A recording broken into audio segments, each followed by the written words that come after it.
Un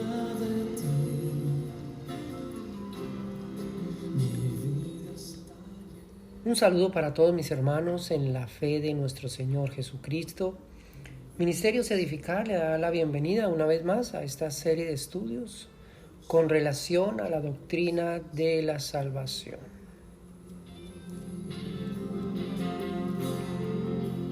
Es como un río que va en mi alma. Bien, amados hermanos, continuamos con nuestro estudio acerca de la doctrina de la soberanía de Dios, que correspondería al capítulo 4 de esta serie de estudios que tenemos con relación a la doctrina de la salvación o doctrinas de la salvación. Para hoy tenemos atributos naturales, sería el punto 5, atributos naturales o atributos comunicables de Dios. Recordamos que habíamos visto lo que era gracia, poder, decisión y voluntad. Habíamos visto la soberanía de Dios y su naturaleza. Habíamos visto la naturaleza de Dios y sus atributos divinos. Y para hoy vamos a ver atributos morales o atributos comunicables. Primero punto sería Dios es amor.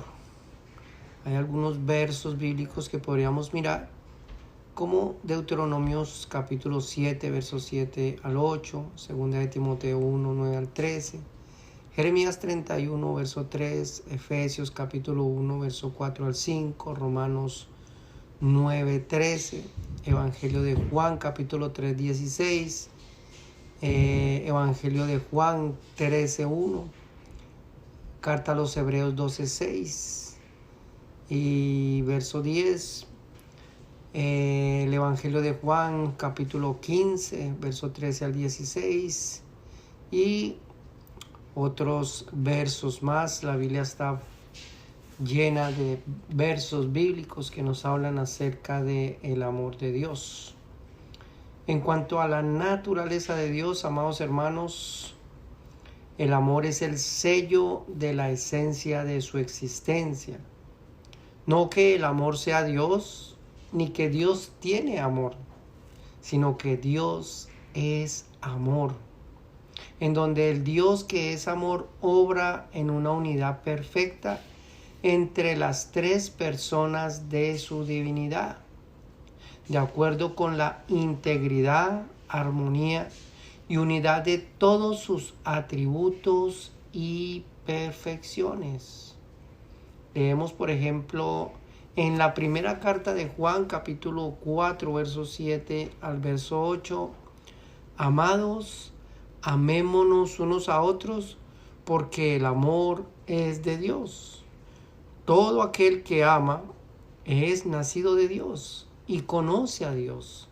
El que no ama no ha conocido a Dios, porque Dios es amor. Algo importante de resaltar en este atributo, amados hermanos, es que no solamente Dios es amor, sino que el ser humano tiene esa capacidad de amar, tiene esa capacidad de expresar ese afecto, ese sentimiento hacia otra persona.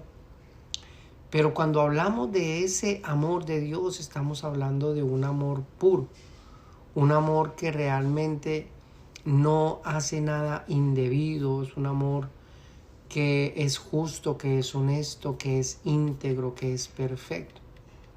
Así que dice que las personas que han nacido de Dios, estas personas conocen a Dios y estas personas degustan de ese amor. El que no ama dice que no ha conocido a Dios, porque Dios es amor. Entonces, una de las evidencias que realmente puede resaltar una persona, una característica que puede resaltar una persona en el hecho de que si es verdaderamente un hijo de Dios o no, es en que ama a su hermano. Otro verso importante con relación al amor de Dios lo encontramos, por ejemplo, en la primera carta a los Corintios, hablando en detalle, primera carta a los Corintios capítulo 13, hablando en detalle de lo que es el amor. Pasamos al segundo punto, que es Dios es misericordioso. Versos bíblicos: Génesis capítulo 19, 15 al 17, Éxodo 33 al 19, segundo libro de Crónicas 20, 21, Salmos 131, 1, 105, Job 29, 4, Romanos 9, 16, 18, 11 al 32, Santiago capítulo 5, verso 11, Efesios 2:8, entre otros versos, amados hermanos. En cuanto a la misericordia de Dios, Dios en su amor se compadece del miserable, del oprimido, del abatido, del enfermo, del necesitado, del pecador, y se dispone en voluntad propia a suplir dicha miseria, por cuanto Dios es misericordioso. Hay algunas personas y algunos predicadores que consideran de que Dios en este tiempo ya no hace milagros, que los milagros cesaron, que fueron para la época de la iglesia primitiva. Pero personalmente puedo decir de que Dios sigue siendo el mismo ayer, hoy y siempre. Es ese Dios que obra en milagros, en prodigios, y lo hace sencillamente porque es misericordioso. Y Dios se compadece del miserable, Dios se compadece del oprimido, del abatido, del enfermo, del necesitado, del pecador, y se dispone en voluntad propia a suplir dicha miseria, por cuanto Dios es misericordioso. Y vemos que esa misericordia de Dios en su máximo esplendor la vemos allí revelada en la cruz del Calvario. No solamente su misericordia, sino su amor, en donde Cristo Jesús es la manifestación de ese amor. Es esa misericordia supliendo la miseria del ser humano por causa de su pecado. Leemos Salmos 136, que exalta la gloria y la grandeza de la misericordia de Dios. Dice: alabad a Jehová, porque Él es bueno, porque para siempre es su misericordia.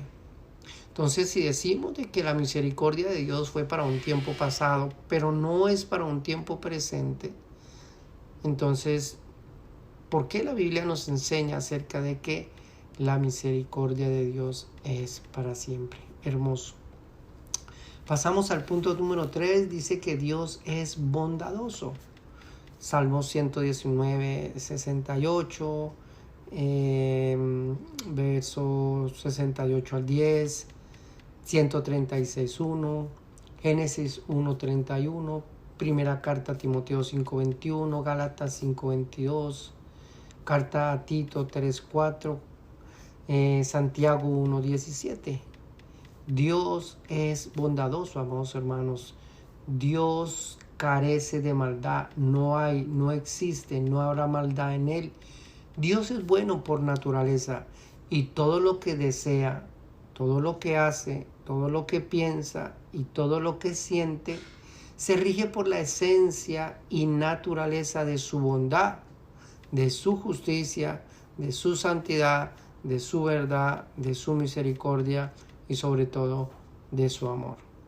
Salmo 105 dice: porque Jehová es bueno, para siempre es su misericordia y su verdad para todas las generaciones. Qué hermoso. Pasamos al punto número 4 y dice: Dios es fiel.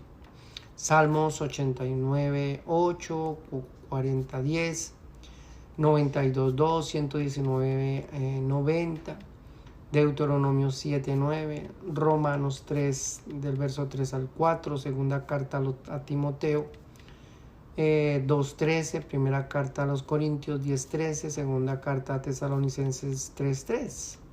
Dios es fiel. Dios no abandona. Dios no desecha su palabra. Dios no quebranta su voluntad. Dios no defrauda su propósito. Dios cumple lo que ha dispuesto, lo que ha designado hacer según su voluntad y propósito, amados hermanos. Dios es fiel por naturaleza. Dios no se doblega al olvido perpetuo, ni tampoco a la mentira, ya que su fidelidad es perfecta y se rige por su veracidad. Qué tremendo, amados hermanos. Dios es fiel. Dios es fiel. Y todas aquellas promesas, todo lo que Dios ha dicho, todo lo que Dios ha determinado, sí o sí se cumplirá, sencillamente porque Dios es fiel. Leemos el Salmo 117, es un hermoso salmo. Dice: alabad a Jehová, naciones todas, pueblos todos, alabadle, porque ha engrandecido sobre nosotros su misericordia, y la fidelidad de Jehová es para siempre. Qué tremendo, amados hermanos, que habla acerca de esa misericordia y habla acerca de la fidelidad de Jehová es para siempre. Así como leíamos en el Salmo 136, dice: alabad a Jehová porque Él es bueno, porque para siempre es su misericordia y para siempre es su fidelidad. Qué hermoso, amados hermanos, saber que nuestro Dios, el Dios no solamente que nos rescató, que nos salvó, es también ese Dios proveedor, ese Dios que tiene misericordia. Y es ese Dios fiel, ese Dios que a pesar de las situaciones, a pesar de las circunstancias, ese Dios va a cumplir todo lo que ha prometido para con su pueblo. Qué hermoso. Pasamos a otro punto hermoso en cuanto a ese carácter, a esa naturaleza de Dios. Dice que Dios es verdadero. Deuteronomios 32:4, Salmos 105, primera carta de Juan 5:6 al 8, y otros versos preciosos que nos hablan acerca de el hecho de que Dios es verdadero. En la naturaleza de Dios, amados hermanos, no existe la mentira, no existe el engaño, la oscuridad, el fracaso, el fraude, etcétera, etcétera. Dios es verdadero, amados hermanos. Dios es una realidad que expresa repudio hacia la mentira, hacia el engaño. Ese engaño que se introdujo en este mundo por disposición de Satanás, constituyéndose como enemigo de la verdad, es decir, enemigo de Dios. La verdad para muchas personas hoy en día es relativa y todo de acuerdo a sus pensamientos, todo de acuerdo a sus deseos, todo de acuerdo a su criterio personal.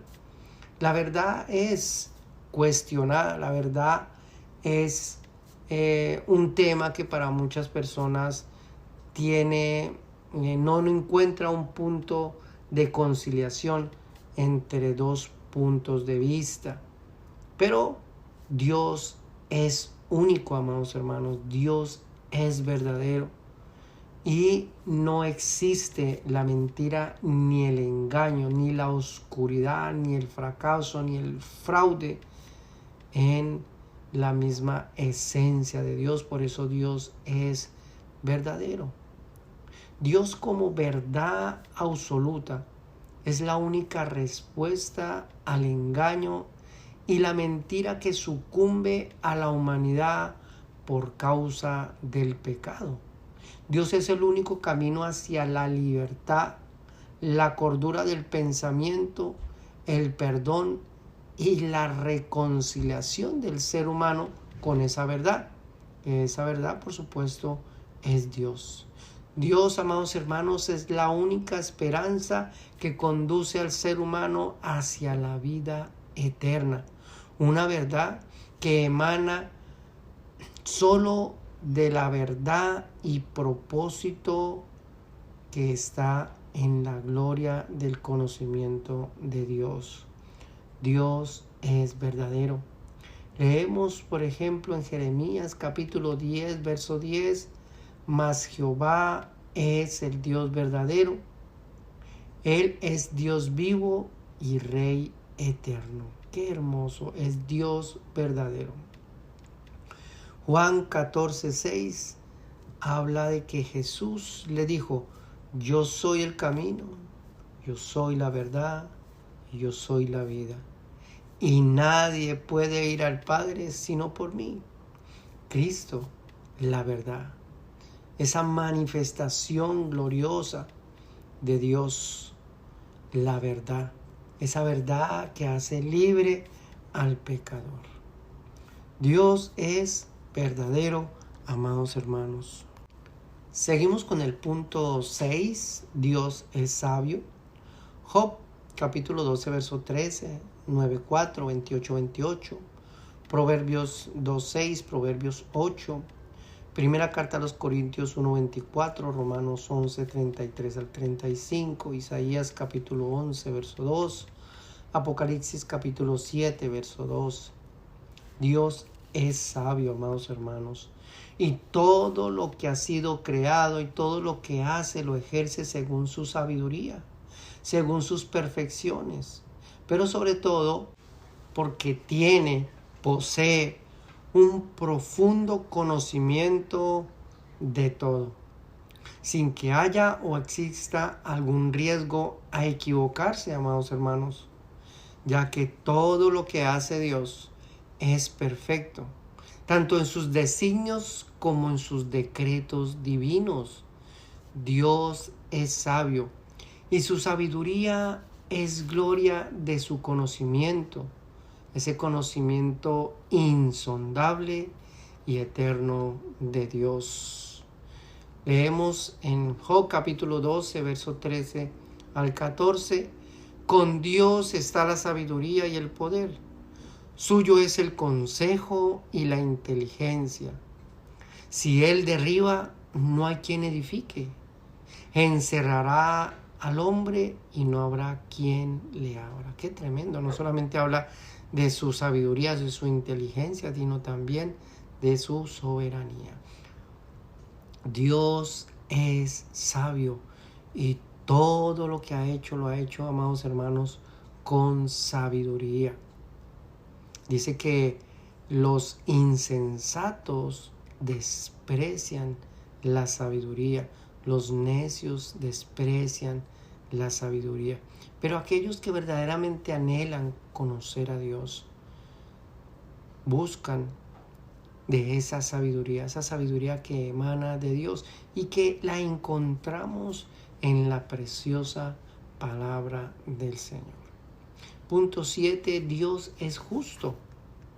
Salmos 7:11, 116:5, Deuteronomio 32:4, Éxodo 9:27, Primera carta de Juan 2:1, Apocalipsis 16:5, Proverbios 24:23, Romanos 2:11, Efesios 6:9 y carta a los Colosenses 3:5, Daniel 9:4, entre otros versos, amados hermanos. En cuanto a la justicia de Dios, es la misma justicia de Dios que rige todas las cosas y que rige a todos los seres humanos en general. Y es conforme a la misma justicia de Dios que cada persona mereció, cada persona merece y cada persona merecerá justamente todo lo que haya hecho en vida. Y después de la muerte recibirá justicia según lo que Dios haya determinado para cada alma pecadora. Qué Qué tremendo. Y también recibirá cada alma redimida por la justicia de Cristo. Dios imparte justicia. Justicia tanto para los que verdaderamente quieren sujetarse a esa ley, a esa justicia de Dios, y para aquellos que se acogen a la justicia de Cristo. Qué tremendo, amados hermanos. Dios es justo y Dios no le quita ni le da más o menos a cada persona. Dios le da lo que es justo y lo que está dentro, no solamente de su justicia, sino también dentro de su conocimiento, dentro de su verdad, dentro de su misericordia. Dios es justo, amados hermanos. Leemos en Isaías capítulo 30, verso 18, por tanto Jehová esperará para tener piedad de vosotros, y por tanto será exaltado teniendo de vosotros misericordia, porque Jehová es Dios justo. Bienaventurados todos los que confían en Él. Dios, tarde o temprano, amados hermanos, hará justicia, y su justicia no tardará. Miramos el punto número 8. Dios es santo. Éxodo capítulo 15:11, Levítico 19:1, primer libro de Samuel 2:2, Salmos 34, 110:3, 103:1, Isaías capítulo 6, verso 3. Dios es perfecto en pureza. Dios es impecable. Dios es inquebrantable en su justicia. Dios es inmutable en su ser. Dios es verdadero en amor. Dios es santísimo en su gloria eterna.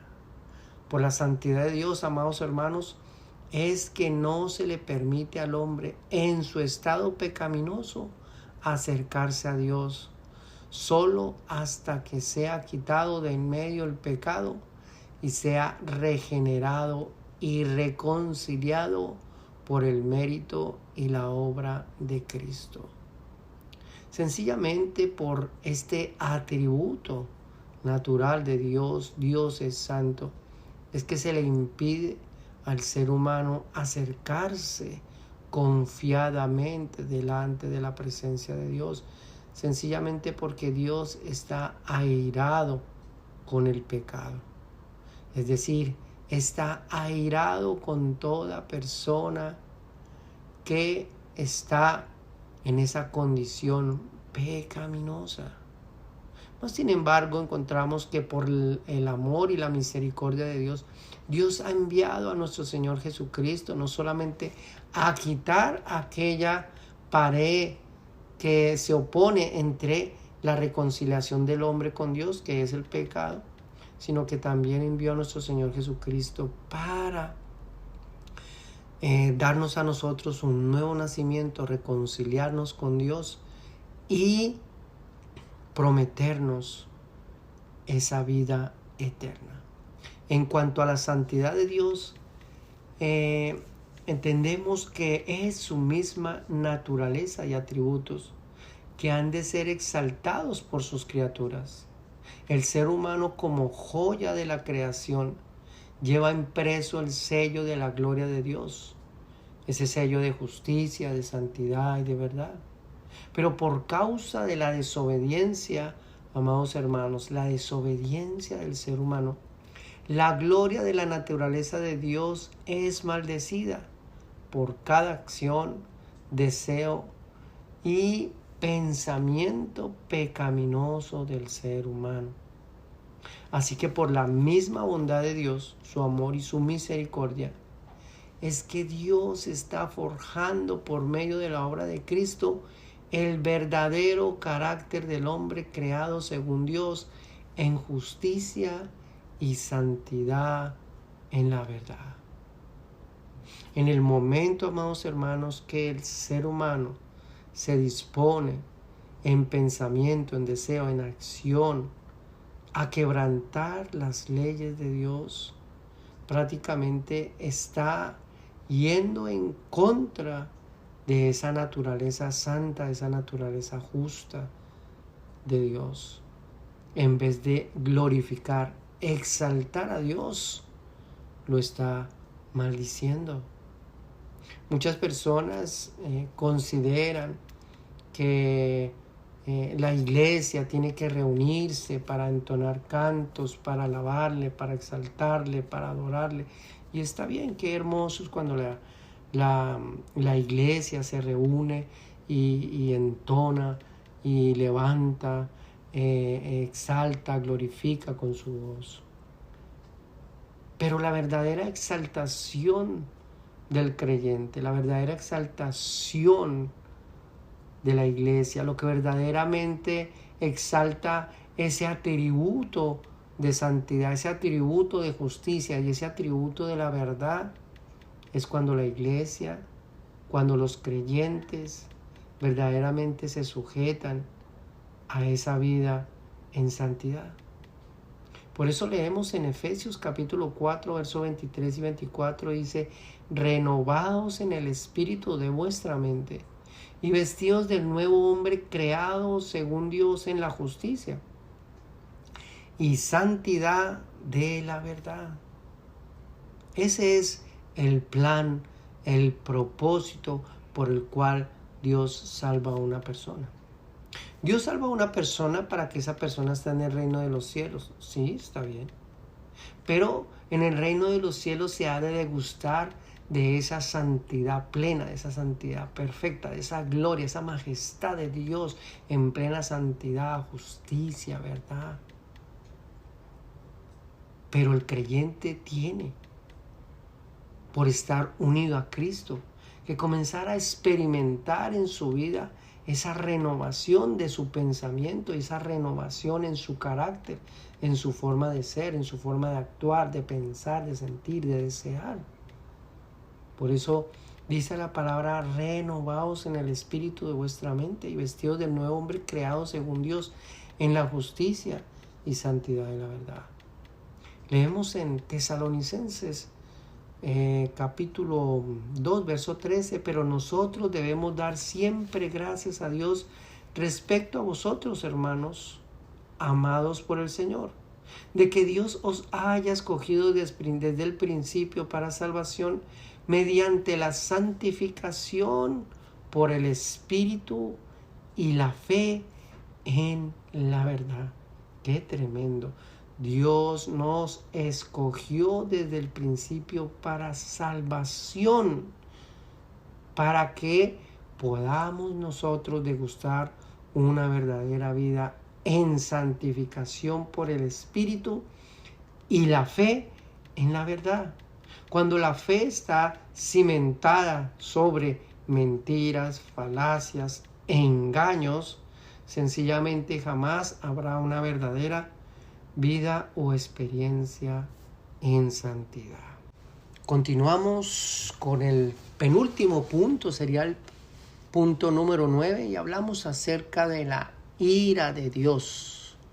Deuteronomios 29:20, Salmos 5:4, 34:16, 94:23, Isaías 9:19, Malaquías 5:15, Jeremías 33:5, Romanos 1:18, el Evangelio de Juan 3:36, Apocalipsis 15:1, entre otros versos.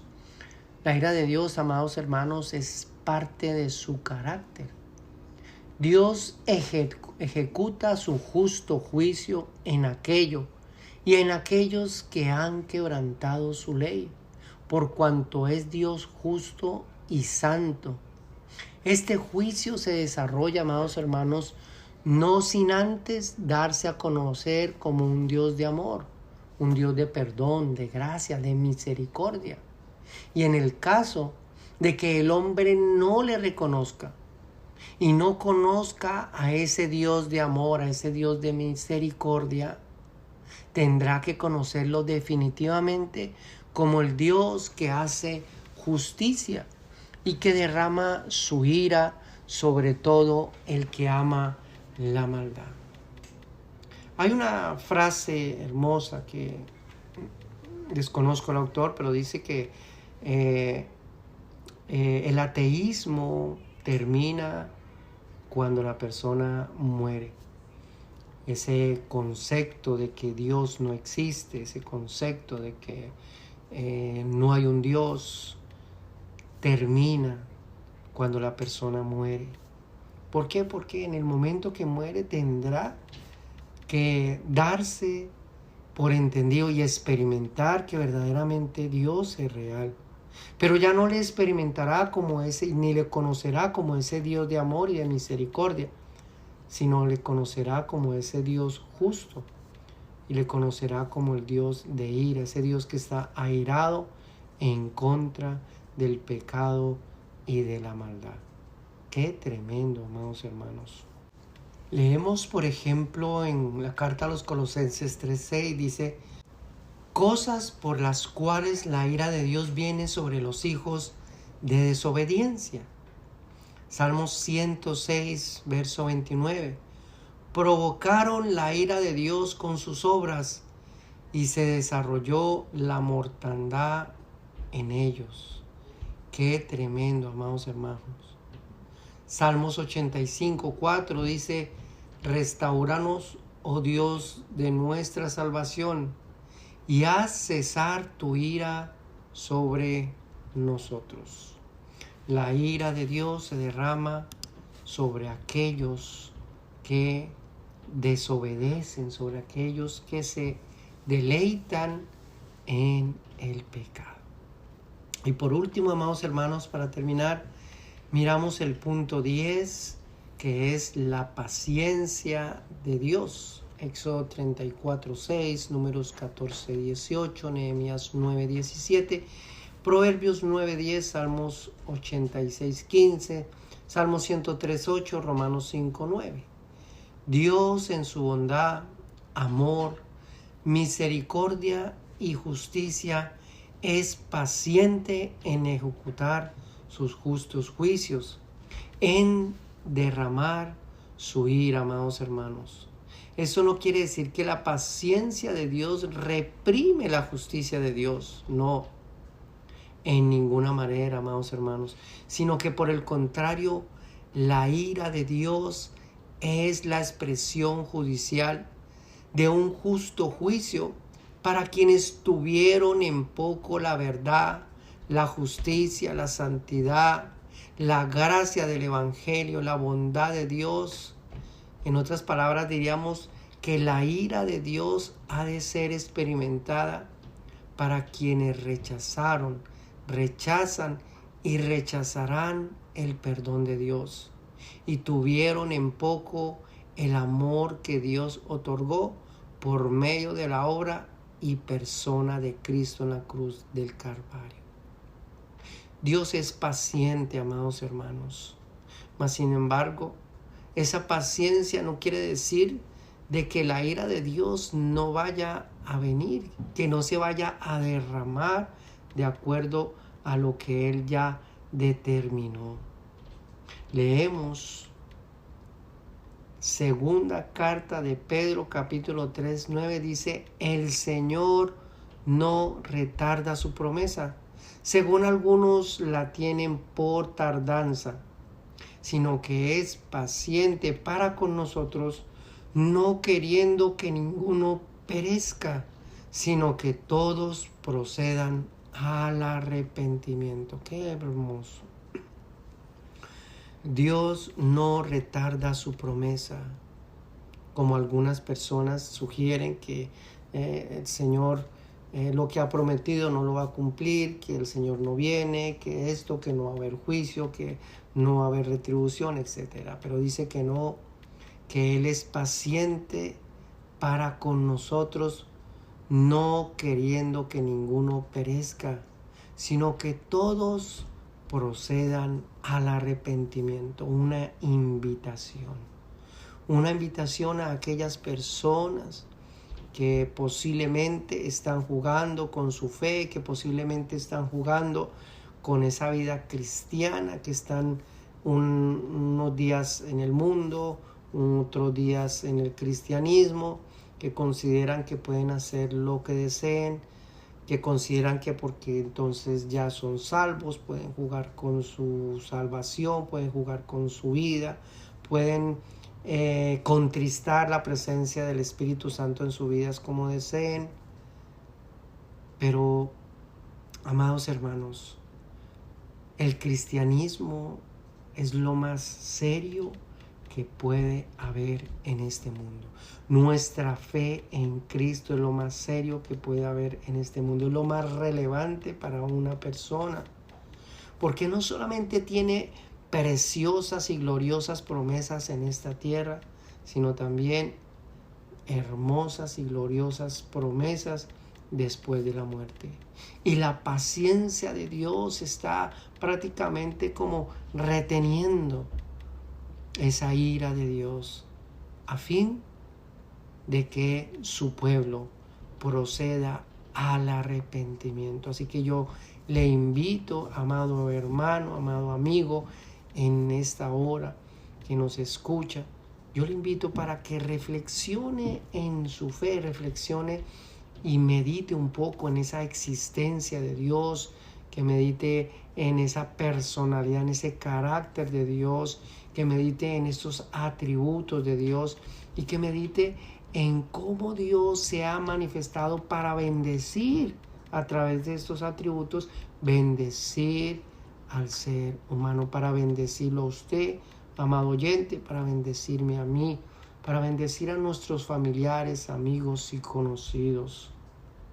Dios es paciente para con nosotros, no queriendo que ninguna persona perezca, sino que todas puedan proceder a ese arrepentimiento. El Evangelio llama al pecador al arrepentimiento. Qué tremendo. Bien, amados hermanos, dejamos hasta aquí con este punto, capítulo 5 de la soberanía de Dios. Y en nuestro próximo estudio, nuestra próxima enseñanza, vamos a mirar la salvación del pecador es el resultado único de la soberanía de Dios. Mi vida está llena de ti. Mi vida está llena. Bien, amados hermanos, si esta enseñanza ha sido de edificación para su vida, compártela con otras personas a fin de que sean también edificadas. Que Dios los bendiga.